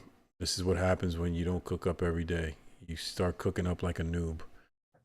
And then I'm not happy with my template, but I got to work with it. So I got to figure out how to make it more. I don't know. It just feels primitive to me. It sounds kind of effed up, right? Right. It just seems primitive. I go from making my 808 rolls and hi hats and patterns and everything in a step sequencer, to a piano roll. Like I feel like I'm taking steps backwards. I feel like someone took. Well, I mean, what it is a lot of material to take in. You know what I'm saying? That's why it's like, that's why even with me, like even with the new, the new information and the new material that I know about Logic, it's like I still go back to my comfort zone when it comes to being creative. Mm-hmm. You know what I'm saying? And if there's something that's beneficial, there's something that adds to my creativity, or something that's a shortcut, then I'll incorporate that. But at the end of the day, you know what I'm saying? It's like for you being creative, you know what I'm saying? Sometimes you just gotta stick to your guns and just go for what works for you. No, you know what I'm saying? That's a fact. And that's the balance I've been trying to keep between exploring all of the, the benefits of the DAW and keeping within my usual workflow because every time I touch on something new, I want to incorporate it in my workflow. But what happens is that now my creativity gets stopped because I'm tinkering with this new little feature. Yep. And exactly. Then, it becomes a nightmare. So that's been my life the past couple weeks. But I mean, I'm nearly done. So. No. I mean, with the stuff the sauce that you found and everything that in the alchemy. Mm-hmm. I mean, that was time well spent for sure. Oh yeah. I'm not complaining about loot. I don't feel like I lost the time. I definitely made the time work for me, but I didn't balance it out. So in finding all these great things with alchemy, I sacrificed composition. You know what I'm saying? Right. And that's the thing. It's like, I mean, at the end of the day, you're a producer first. Yeah, absolutely. So it's just like, absolutely. Nah, I hear you though, but man, But sometimes, sometimes it's good to have a hiatus too. You know what I'm saying? Just to incorporate new approaches and new creative ways of thinking and creating. Oh, yeah, that's a fact. You know what I'm saying? Absolutely. I agree. But I mean, all this will be behind me, hopefully in the next few weeks or by June 13th. When the beast gets here. Yes, sir. So we'll see what's up. But sir. Great stream tonight. Looking forward to next week's. As usual, folks, feel free to check us out on Twitch, where we normally stream on Wednesdays. YouTube, Logic Pro Global, same name. Or shoot us an email at logicproglobal@gmail.com. You can reach out to JMyth on his Instagram at JMyth. JMyth is the future. And you can reach me at ROMESWORLDENTERTAINMENT on IG. And for the Logic Pro Global stuff, it's everything Logic Pro Global for Twitch. I'm not Twitch. YouTube, IG, everything. Yeah, IG and TikTok as well. Although nothing's on there yet, but it's a work in progress. So. Yeah, man. So that's pretty much it for this week's stream. Episode 16 in the books. Keep a lookout for episode 17 next week, Wednesday, 8 p.m. Eastern, 5 p.m. Pacific, or is it Central? 5 p.m. Pacific. Yeah. Yes, 7 o'clock Central. Yes, sir. So on behalf of myself and 6 o'clock Mountain Time. I don't know what all that means. Yeah, you reaching. So, that's drill. Drill is Mountain Time? Okay. Yeah, you know what I mean? The mountains of Caucasus. The mountains of Caucasus. Oh boy, he a good sport for that though. He a good sport for that. Oh yeah, yeah. Yeah, man. But on behalf of myself, J Myth, we want to thank y'all for tuning in, and we'll see y'all next week. Easy. Absolutely.